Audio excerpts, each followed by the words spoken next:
Good afternoon, everyone. So this afternoon we're going to talk about some year-end tax planning. There's been a lot that's gone on in the last year, and the first thing I have to share with you is this is like the last 5 or 10 seconds of a car commercial, or that really tiny, those little tiny letters you see at the bottom on the TV during a car commercial. Not picking on auto dealers, that's just one of the industries that's known for this, but this is the disclaimer. And to put it down into layman's terms, this just basically says you need to consult with your own professional person regarding your own company's or personal tax situation. You know, you can't rely on anything that's said during this afternoon's presentation as the gospel. With that, we'll get moving. So one of the first things that happened when they changed the tax law about a year ago now, almost to the day, they passed what's called the PATH Act of 2015, and that's the Protecting Americans from Tax Hikes Act. One of the first things they did was they changed the due date of some tax returns, and I felt, because there's a different corporate structures out there, felt it was important to share these with the group. The ones that are highlighted in yellow on the screen have changed. And the real big one is right at the top, March 15th deadline for Form 1065. Those are partnerships, those returns used to be due on April 15th with the individual 1040 returns. But what's been happening for a lot of years is individual returns have been required to be extended, because if you're a member of a partnership, maybe you're a plumbing company or your heating and cooling company is a partnership, you know, if you're a partner in that you get a K1 at the end of every year. Well, the K1s don't get issued until the 1065 is done. And so what was happening is the IRS was getting a huge percentage of individual returns being extended because the partnership returns weren't done in time. So what they've done is they've pushed up the deadline to March 15th for 1065. That starts this year. So this next partnership return, this tax season here for filing, we're coming into the beginning of 2017. These due dates are in effect. The 1120S, that's always been March 15th. April 15th has been, where March 15th used to be the 1120 and April 15th was the 1065. Now they flipped them. So if you're a C corporation and you are a calendar year business, which means your year end is December 31st, your tax return due date now before extensions is April 15th, where it used to be March 15th.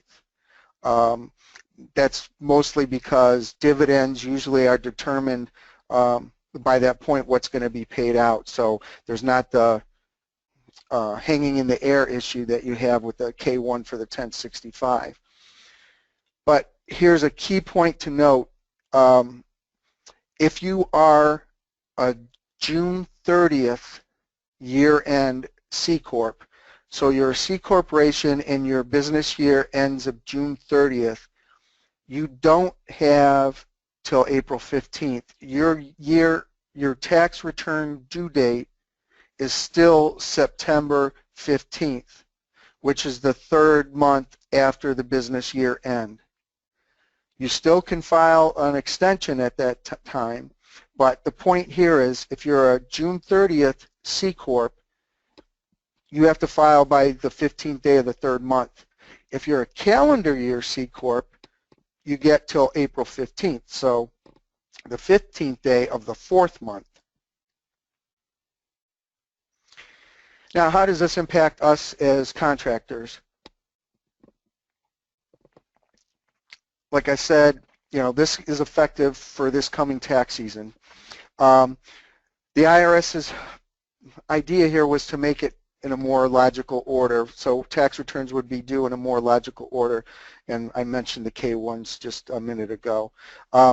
The one note regarding the due date of your tax returns, whether it's for corporation or your partnership or your S-Corp or yourself, is you need to check your state laws because some state have different tax return due dates. So there may be some change in your different date in your specific state. So that's the one caveat there. The big point that I want to make on this slide is the due date for the W-2s. So those of you that do W-2s in-house, the people that farm out your payroll to a payroll processing company, they should already be aware of this, and I'm sure the larger ones are.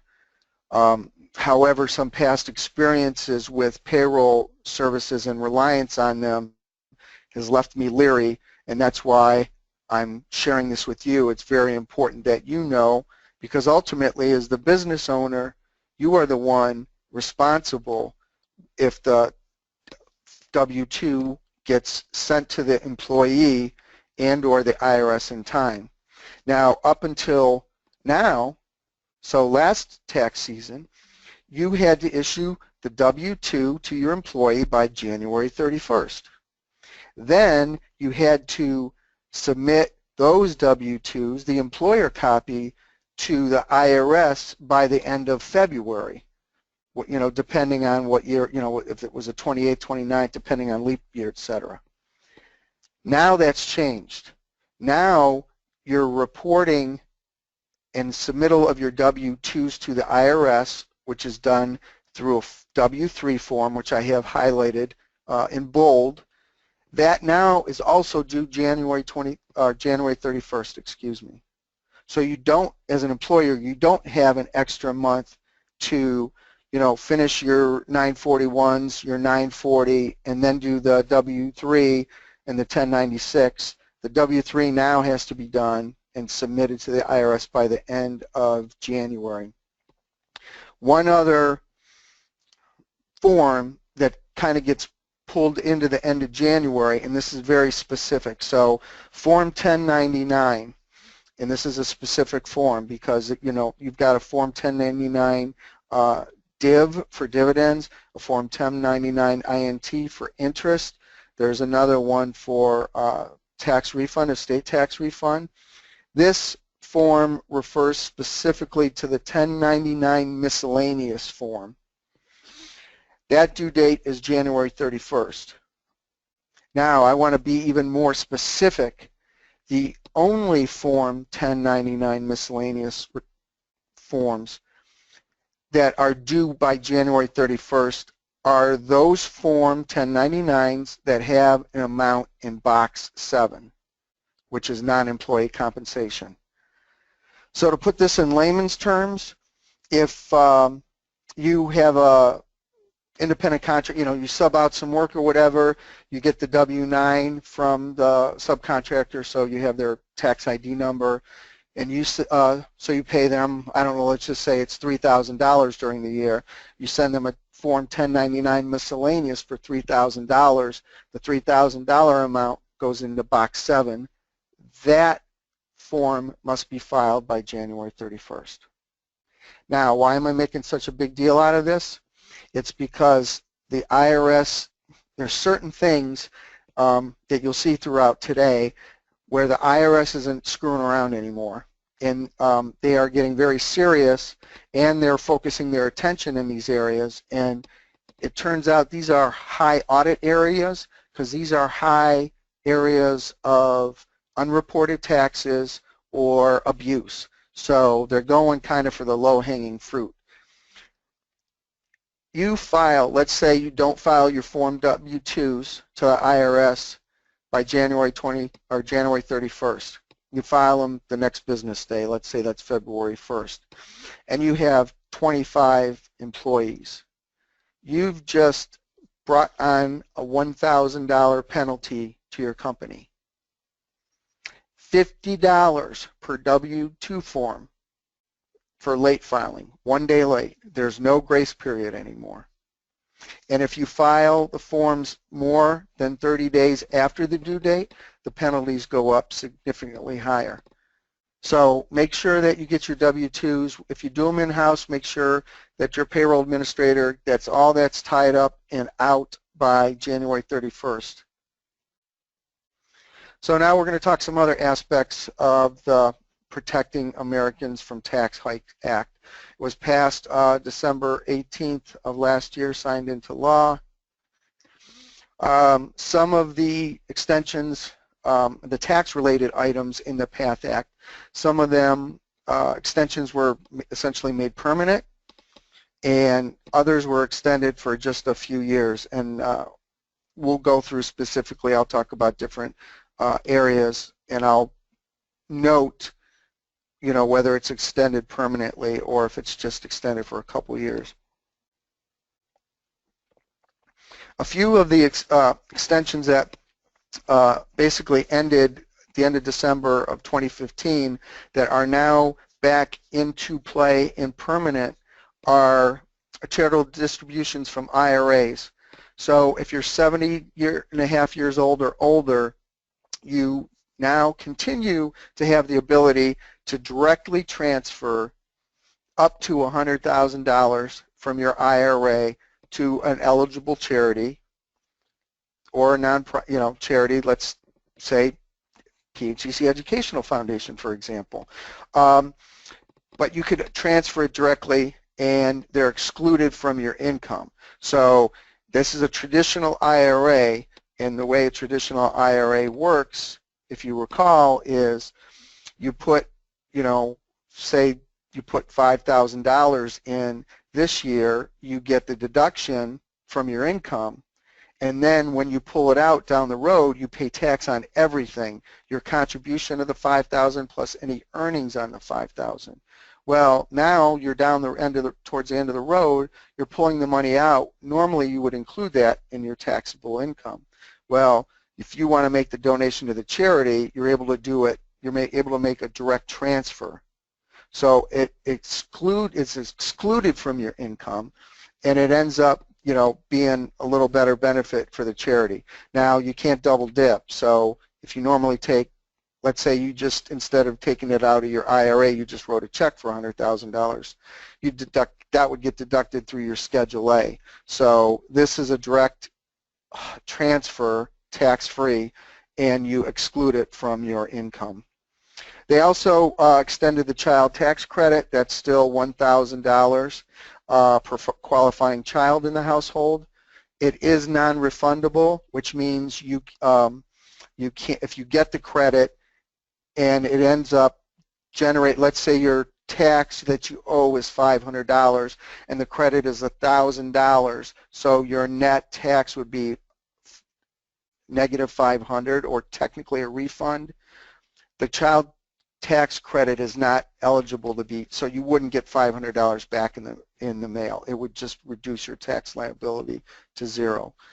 Those of you that have spouses that are teachers, they have extended, thankfully, even though the amount is small, $250, and it will be indexed going forward for inflation, so that number will go up every year, and that's another nice aspect you'll see with throughout this PATH Act, that a lot of items now are indexed for inflation. So even though inflation is low right now, it will adjust accordingly. But so if you classroom supplies or books, or even you take a class, $250, you can deduct that on your return. Those of you in states like Nevada, my friends in Texas, in Florida, those of you that live in those states with no income taxes, you will be thrilled to hear that they have made permanent the option to deduct your state and local sales taxes. So it's a benefit across the board, but more so for those of you in those states that don't have an income tax. Some of the items, they granted a 2-year extension. Now, what's interesting is this law passed the end of December of last year, so their 2-year extension was for 2015 and 2016. So while this says 2-year extension, you really only have about 3 weeks left on these items. These all expire at the end of this year. The exclusion of discharge of indebtedness on your house. So if you were underwater on your house with your loan, let's say you were under $30,000, without this exclusion, you were considered by the IRS to have received $30,000 worth of income, which you would have had to pay tax on. That exclusion is back in play and is through the end of this year. If you deduct, if you've got mortgage insurance premiums, you're able to deduct that through the end of this year. Qualified tuition and fees, which above the line, that means in your adjustments to income, you know, before you get your itemized deductions, those qualified tuition and student book fees, etc., are through the end of this year. The big one for our industry is they brought back Internal Revenue Code Section 25C, which back in 2009 or 10, that was the big, hey, here's help to the plumbing and HVAC industry, where all of a sudden, you know, we got a surge to a degree of people replacing their water heaters, boilers, furnaces, and air conditioners because they got a tax credit. Well, that is back in play to the end of this year. However, as much as I kind of ballyhoo about it, it really doesn't amount to a lot, and in reality it's pretty disappointing because the credit is 10%, but they when they brought it back the way it was initially introduced into law, and that means the credit is maxed out at $500. So the most that you can get from a home energy property improvement tax credit is $500. And that's not $500 per year, that's $500 through the lifetime. So if you've taken it, if you took advantage or you have a client, you know, maybe some clients that took advantage of it back in 2010 when it was also capped at 500, or 2013 when they brought it back and it was higher. If you've taken 500 or more already, you're ineligible to take any more. And as you see, I broke out a little more detail for you. You know, boiler, furnace, $150, credit of up to $300 for water heaters. That is in effect for 3 weeks. So if nothing else, if you have a social media presence, you know, it might make sense to get that out to your client base via, you know, Twitter, Facebook, any of those things. Maybe you still have some clients out there that haven't taken advantage of that. It might spark a little bit of business. Okay, so for 2016, some of this is just boilerplate, so I'm not going to spend a lot of time on it, but I have it here for your reference that you can refer back to on the slides, as Wayne said, that everybody will get a copy of. For 2016, the personal exemptions have gone up from 4,000 to 4,050. If your exemptions phase out if you exceed as your adjusted gross income gets higher. So if you're single and your adjusted gross income is a little over $250,000, your exemptions start to fade out. Married, a little over $300,000, same thing. So these are caps, part of the PHCC Act that was passed, it was passed about 8 years ago, I believe, where it was kind of a way to generate a little additional tax revenue from the, air quotes, higher income taxpayers. The standard deduction for 2016 is up to $6,300 if you're single. Married filing joint is $12,600. If you're qualified as head of household, then it's $9,300. The same thing that applies to the personal exemptions as far as the phase out, that also applies to your itemized deductions. When you get to those same amounts, you start to lose, they start to eat away at a percentage of your itemized deductions. However, it will never eat away more than 20% of your itemized deductions, and they do exclude a few deductions from being eaten away, the big one being medical expenses. Now, I know I talked last year about alternative minimum tax, and it's such a fun subject, sarcastically. I'm not going to spend a lot of time on it, but there is some good news here. And the good news is they have finally indexed it for inflation.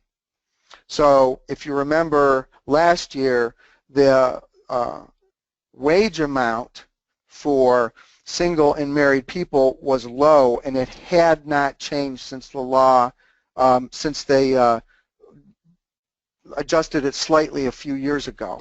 So for the aspect of 20 to 25 years, the wage amounts didn't really change, yet we all know over that long period of time, cost of inflation. They're finally indexing it, so now where there were millions of people that possibly could get caught and have to pay the alternative minimum tax, that's now been lessened. There's a lot less people currently now possibly can get caught up in the AMT. So that is really great news. The wage limit that we all pay Social Security taxes on jumped. The 2017 number just came out a few weeks ago, and that number jumped a little bit higher than I thought it might. So it's up almost $10,000. This year you were paying 6.2% of your income was being withheld up to $118,500. And then, of course, if you're the company, you have to match that same 6.2%. Well, that wage limit now for 2017 is going to be up to $127,200. In case you do charity work or business miles deduction or medical or moving expenses, I put the standard mileage rates there. The IRS is a little bit slow. They're a little bit behind pace, and they have not released next year's rates yet. One of the areas that I talked about where the IRS is really starting to crack down and they're finding the low-hanging fruit and a lot of abuse, unfortunately, for the charities is in charitable contributions. Now, there's a couple huge points that I really want to hit home here. Again, I think this is something I touched on last year, but seeing some people get audited and hearing from other CPAs about some people getting audited for their charitable contributions. So let me explain what the strict requirements are now. So if you make a donation by cash or check up to $250, you must have proof of payment. And proof of payment, as you can see from the asterisk, means a bank record or a written communication acknowledgement, I would say letter, from the charity saying the name of the charity, the date that you contributed it, and the amount of the charity. Okay? Canceled check is not going to fly anymore. It's got to come from the bank. I've got the kettle there because we're in the holiday season, and so contributions you make into the kettle, while I know that organization and many others appreciate it so much, you cannot deduct that on your tax return. Now, I'm not saying that's the primary motivation why most of us put money in the kettle, things like that. However, all those, $5, $10, $20, whatever that you put in those kettles, none of that you're eligible, or you're not eligible to deduct that on your tax return as a charitable contribution because you're not getting, you don't have a bank record, and I guess it's possible, but it would be very rare occasion where you would get a written communication from, say, this organization specifying, this date, this time you put $50 into the kettle. If the amount of the donation for cash is $250 or more, or non-cash items, clothing, TV, furniture, etc., you must have a contemporaneous written acknowledgement. Now that sounds like a lot of words. Contemporaneous is, great for Scrabble, but in plain English, what does that mean? It means you have to have a letter from the charity, and it's got to specify, clear-cut specify it. Those of you that have generously donated to the PHCC Educational Foundation know that you get those after that donation. You get a letter later in the year or the beginning of the following year in the mail that specifies it, and it's in IRS format, exactly how it's supposed to be. It says the amount of the donation, the date, the charity, PHCC Educational Foundation, no products or services were received in return for this donation. So without that, you cannot deduct that on your tax return. Anything that you donate, non-cash donations over $500, you have to have specific details of what was donated, the amount that you paid for it, its value, and as I say there, more. It says C Form 8283. What they're talking about here is you can't just get, and let me forward here, you just can't get one of these blank donation receipts that you get from, or that certain organizations offer you for clothing and everything, and you fill it out. If you have no form received from the charity written out, no deduction. No deduction. Items that you donate also, they have to be in good use condition or better. My recommendation has been to my clients, with the advent of all this technology, if you're, at the end of the year, a lot of people, kind of put together clothes and stuff that they're going to take down to Goodwill or Salvation Army or whatever the worthy charity is. I tell them, take pictures of all the items. Make a list and take pictures of the items. That will help with your record. Should the IRS ever question you, you'll have documentation, at least to the condition of the items. And again, with technology, it's easy to store these on a file, on a laptop or a USB drive, your computer, whatever. In order to be deductible, the donation must be made by December 31st to be deductible in 2016. So if you would love to make a contribution to the PHCC Educational Foundation and deduct it on your 2016 taxes, you must make it by December 31st. Sending a check is fine if you pay by credit card, as long as you put that credit card transaction through by the 31st, you will be able to deduct it on your 2016 return.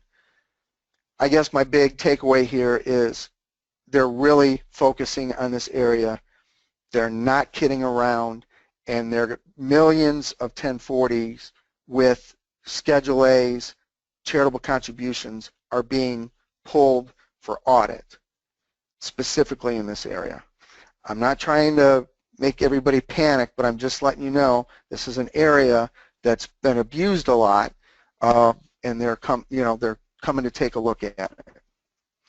Retirement planning, here's some basic information. I've got a slide a little bit later in the program that I'll show you some more specifics as far as numbers. But if you have a company 401k plan, or if you if a public entity, a 403b, contribution is limit this year is $18,000.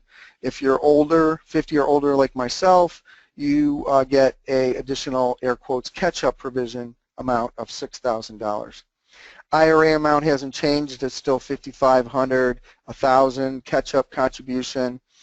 Roth IRAs, you can convert any traditional IRAs you have to a Roth, regardless of your income, amount of income you have. But contributing to a Roth, you are limited in the ability to do that if your adjusted gross income, if you're single or head of household, is above $117,000. married filing joint, $184,000. So if your adjusted gross income is above those numbers, you're not able to make a Roth IRA contribution. Estate and gift taxes. For 2016, the estate tax exemption is $5.4 million. This also is another area, thankfully, where it will now be indexed for inflation going forward. And I didn't get a chance to put it on the slide, but if you're interested, for 2017, that exemption amount is going up to 5.49%. So up from 0.45 to 0.49. Top rate is still 40%.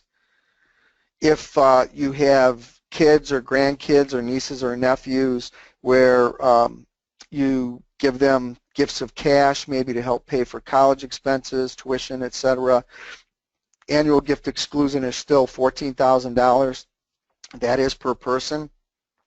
Also, it doesn't have to be just a relative. If you have a friend's son or daughter, you want to give them up to $14,000 for school, whatever, you're able to do that. Each spouse is able to is able to gift up to $14,000 without the individual having to pay taxes on it. Just a side note then, just as a reminder, any chance I get is, you know, estate planning is important. It's more than just minimizing the estate taxes. That is absolutely important. Don't get me wrong there, because you work too hard for your money, and especially passing it on to the next generations. But it's important to have that plan in place and make sure all the documents are updated, you know, legally, and if insurance and any other aspects that you might have in estate planning. So it's more than just minimizing your taxes when you pass, but that is still an important part of it. So some last-minute planning tips that you can consider in regards to your personal returns. I always recommend to consult with your tax advisor. Unfortunately, the CPA profession has a stereotype that we fight against, just like we fight in the plumbing, heating, cooling industry. So I guess I'm part of both families, and I hate the stereotype. The problem is there's so many people out there that fit the stereotype, and there's many CPAs, tax people, that don't contact their proactively contact their clients before the end of the year to do some tax planning. So if you have not heard from your tax person yet, and you have some concerns maybe by something we're talking about or you're seeing here, or you want to do some year-end planning, reach out to them and let them know, express your feelings like, hey, we need to talk before the year end so I can, you know, minimize the legal tax liability that I have to pay. You might consider taking or deferring a year-end bonus. Those of you that live in states that have income tax, you might want to pay your fourth quarter state income tax before December 31st to get the benefit of that this year. Later in the program, I'll talk about that type of tax planning. If you have some capital gains out there and some capital losses, harvest capital losses. That means go ahead and sell those capital loss stocks. You know, you get up to $3,000. Take that against some capital gain stocks that you have to reduce that tax liability. Defer income, maximize your retirement savings, contribute, you know, to an IRA, or you know, match what your employer is providing in a 401k or something. Take advantage of that.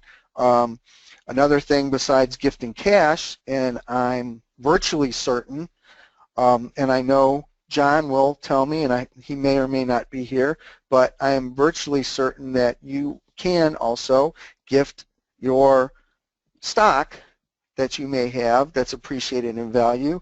You may gift or donate that to a charity like the PHCC Educational Foundation. So again, things that appreciate in value, you get that deduction, you get that higher deduction without any tax consequence to it. So now let's take a look at some issues on the small business side, and most of the members of the PHCC, most of us are, from the IRS standpoint, air quotes, small businesses. So it's not like a million or, we're not talking about a company that's a million or under. We're talking about a company that's, 100 million or under or 50 million or under. So small doesn't necessarily mean small in the sense that many of us think it means. Capital equipment vehicle purchases and service by the end of the year. We're going to talk about that briefly. Paying yourself a bonus or adjusting your salary or wage prior to the year end. In conjunction with, accelerating income in this year or deferring it into next year. Retirement planning, again, same thing. For those of you that are the owners, you wear two hats. You're an employee, but you're also an owner. So retirement planning, it gets you, can contribute to both sides, as the employee and as the employer. Some of the business provisions that were made permanent when the PATH Act was passed last December 18th. Special rules for the sale of qualified small business stock. This is something that a lot of contractors may actually have be set up in that regard, so this is a great benefit. Now any stock acquired after September 2010, you get to exclude 100% of the gain of that stock. If you acquired the stock between February 2009 through late September of 2010, you exclude 75% of the gain. And those of us that have owned our stock, acquired it before February 2009, we still get to exclude 50% of the gain on that sale of the stock. So that's still a significant number, even for those of you that have held your stock for a lot of years. They've also helped out those of you that are S-Corps. Your charitable contributions through an S-Corp, maybe it's a company vehicle that you're towards the end of its life and you're done with it and you donate it to a charity. The basis hit or the basis adjustment that you have to make for an S-Corp shareholder is less of an adjustment, which is a good thing. And we don't have time to get into a lot of details about S-Corp basis, but those of you that are S-Corps, please make sure that your tax person, that you have a conversation with them about the basis that you have in your S-Corporation. The one note I will say is if you are unfortunately are in a situation where the company is losing money and you end a year with $50,000 loss, and the basis in your stock is only $25,000, you're not able, you lose that 25. I mean, I understand you're in a bad cash flow situation, but on top of that, you lose the ability to write off that additional $25,000 because you have no basis in the company because it's been reduced to zero from a financial standpoint. The big gains tax, built-in gains tax I've talked about in the past, that they made the 5 years permanent, so you only have to hold it. If you were a C Corp and you converted to an S Corp, you only have to hold it for 5 years to avoid that huge built-in gains tax. Okay, talked about this briefly last year. This is tangible property regulations, kind of depreciation versus capitalization. This is another area that it's driving, I can tell you it's driving CPAs and tax professionals crazy because the IRS is still not 100% clear on the rules, and I'll talk about that in a minute. But another area that they're really cracking down, and another area where, oh, I forgot, or oh, I don't have it handy, is not going to fly. Tangible property regulations. This is essentially, I purchase an item for my business. Can I deduct it right now, or do I have to capitalize it and then depreciate it over a number of years? Now, just think about that really quickly. As a business owner, in most cases, you're going to want to do what? deduct it as an expense, right? Deduct it right now, because you get the full write-off. So let's just say it's $10,000, you get the full write-off. Versus capitalization, if you have to capitalize it, put it on your balance sheet as an asset and then depreciate it, it might take you 5 to 10 years to write that $10,000 off. Who likes that way? The IRS, because your deduction is spread out over a longer period of time. These regulations have been so burdensome, especially for those of us that are smaller businesses. The IRS at least is making effort to make them easier for us.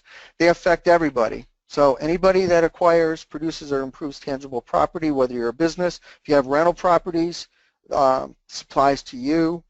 If you own the building that your company is in and you rent it to the company, you're a landlord, that applies to you. So anybody that's, you know, not an individual, that's a corporation or deals in real, has rentals, is hit by this. These regulations are so complex, complying with them, you may trigger a change of accounting method in the IRS's eyes, which will require you to file a Form 3115. I'm not going to get into a lot of details here because it is complex, but just know that's another area where following these regulations you could get tripped up a bit. The regulations provide rules for, you know, purchasing materials of supplies. You know, it doesn't relate to inventory, capitalized cost, the de minimis safe harbor election. I'll talk about that in a minute. Cost to acquire, produce, or improve tangible property. The de minimis safe harbor election that you can file to the general capitalization rule. It's kind of a somewhat of an escape hatch for us, especially the smaller companies. But you have to have a capitalization policy in your company handbook. What the heck do I mean by that? On this next slide, it's a little bit small to read. If you're interested in a sample copy of a capitalization policy, my email address will be at the end, the last slide. Feel free to write that down and just send me an email, say sample policy, and I will shoot you a sample policy that you can, you know, change, put, you know, kind of fill in the blank with your company information.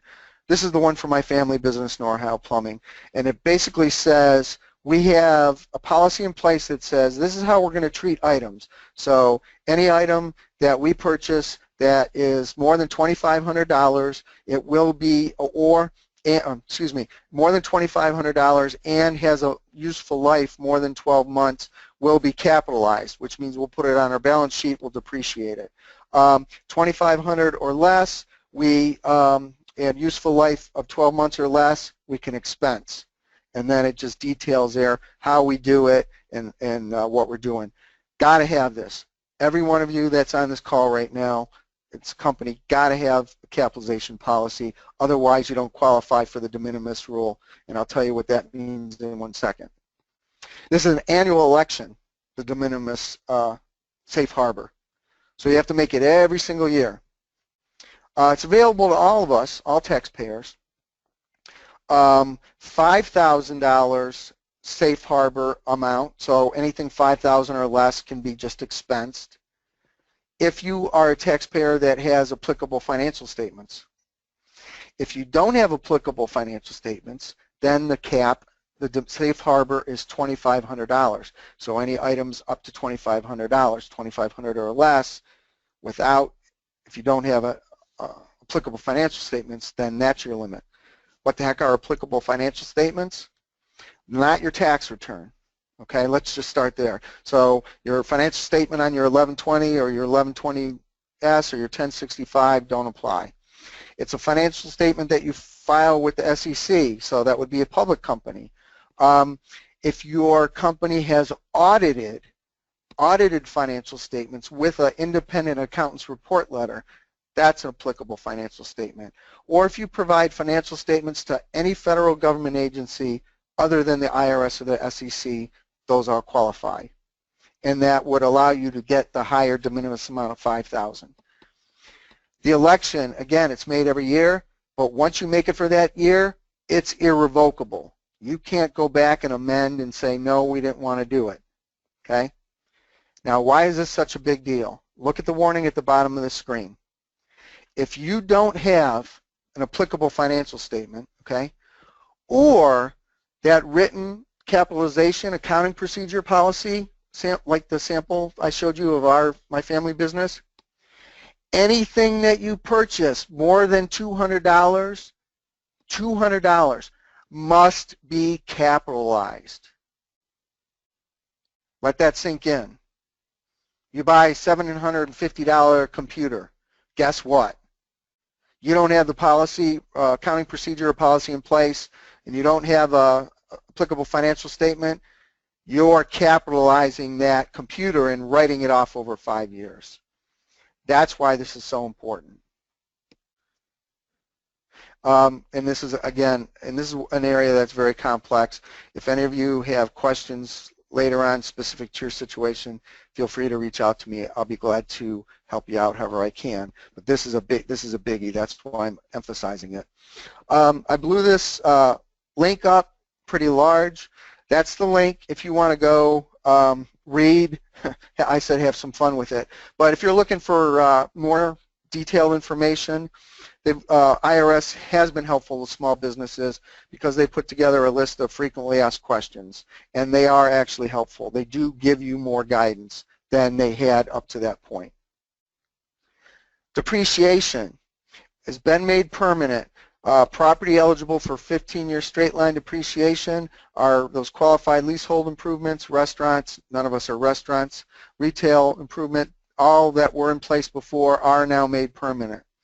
Section 179, a biggie that we talk about, that was projected to drop down to $25,000 this year if the PATH Act did not pass, is now $500,000. So the $500,000 expense amount that we could write off in 2015 for anything we purchase, as long as we didn't purchase more than $2 million, we could write that off for 2015. That now is made permanent in the 2016 and going forward, index for inflation.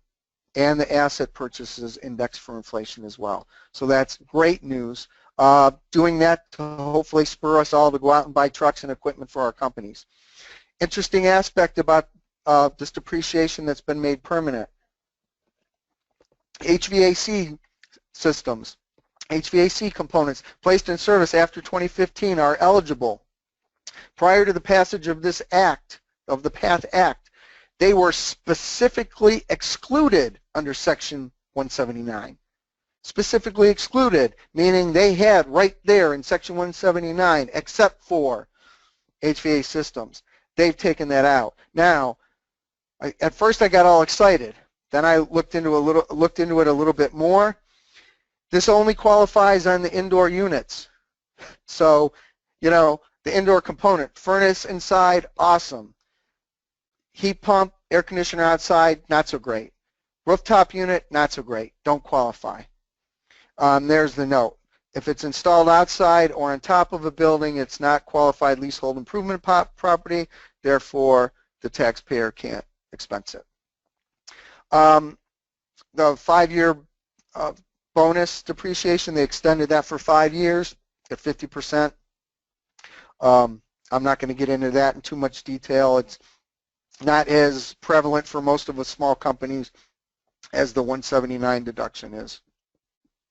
S corporations, those of you that are S's, I mentioned that a few times. Be forewarned. They are auditing more S corporations, and I mentioned this a little bit ago, because they are going after S corporation taxpayers that are taking losses, that are deducting losses on their individual return, even though they have no tax basis left in the stock in their company. And I'm not saying actual basis, I'm saying tax basis. So S-Corps, make sure you're talking to your CPA about this. They're really focusing on this area because they're finding money. They're finding return changes and at a higher rate than they expected, so they're auditing those. Okay, I said I would get back to small business and saving for retirement. Just kind of skip past this slide to the chart here. So we have the chart, we have 5 different types. We have profit sharing plan, 401k, IRA, simple IRA, and SEP plan, which is self-employment plan. That chart lets you see how much the employer can contribute, what the max is for 2016, what your amount deposited as an employee can be, those of us, the catch-up provision, those of us that are older, what those amounts are, the last day that you can put money in, and the last day that you can establish them. So if you have one or you're looking at one, this is a great slide to print out and have as a reference. Now traditionally when I've done this, the traditional tax planning strategy has been push income in the future and pull deductions into this year because the tax rate's usually higher, and down the road you're going to have less income assuming you're retiring. That's the traditional strategy. What's the strategy this year? Do we pull income in 2016? Do we pull that, do we go the opposite? Pull all the income we can into this year, take that bonus before the end of the year, push the deductions into next year? Why would we want to do that? Pull the income into this year so we can, because the, pull the income in this year because of the change in the tax, potential change in the tax law. I apologize. And let me show you what I mean by that. So most everybody's aware of what happened back, I think it was November 8th. In Washington, D.C., the House went into the election Republican controlled. It came out Republican controlled. The Senate went into the election Republican controlled, came out Republican controlled. The White House went into the election democratically controlled, came out Republican controlled. Now we've got all 3 players, so to speak, on one side.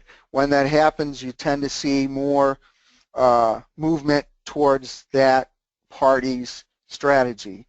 Donald Trump, who is a Republican and now is the president-elect, has been pushing tax plans to reduce taxes, so to reduce the tax rates going forward. So what do we want to, what does that mean for us? I've got some a few things that he's talked about in his proposed plan. If you want to see more details, because I know we're getting a bit short on time, if you want to see more details on what his plan is proposing, you can go to the Tax Policy Center website, and they have a lot of detailed information there. But what he's talking about is taking, right now we have 7 tax brackets for individuals, taking it down to 3. So right now we're from 10% up to 39.6 plus the extra 4.3 potential. Now going to 12%, 25%, 33%. Corporate rate, he's looking at slashing from 35% down to flat 15%. Pass-through entities, those of you that S-Corps and partnerships, you could choose under his plan to just be taxed at a flat 15% rather than an individual tax rate. Now, obviously, if you're in the 25 or 33% proposed bracket, that's a very attractive alternative. Looking at eliminating personal exemptions and just making it a higher standard deduction amount, he would retain the capital gains and dividends special tax rates, but would get rid of that 3.8% that I just talked about, the net investment income tax, get rid of that. Cap itemized deductions. He would repeal the alternative minimum tax. I think most of you can guess how I feel about that. He would increase the earned income tax credit, and he would introduce new deductions for families for child and dependent care expenses. One last quick note I want to make you aware of on the slide here. The IRS, and there may be somebody right here, right now, that had this happen to them. The IRS has had a bunch of falsified false tax returns filed. People have stolen people's tax return IDs and filed false false returns claiming a lot of refunds. They get the money and they're gone. You go to file your return and they say it's already filed. And now you've got a TIN, taxpayer identification number, that's been stolen. Unfortunately, I have a few clients that were in that boat. The IRS is doing everything it can because it's realizing that their system was compromised at one point last year. So just some words to protect yourself. Shred, just be careful. Don't just throw bank statements in the trash can or old tax returns in the trash can. Shred them, okay? There also, those of you that tend to get refunds, if you file your tax returns early this year, you will not see your refund till at least late February. The IRS actually just came out and announced that, confirmed that the other day, that refunds will be held till mid to late February because all of these early false tax returns were claiming earned income and child care credit. And so they got taken for billions of dollars.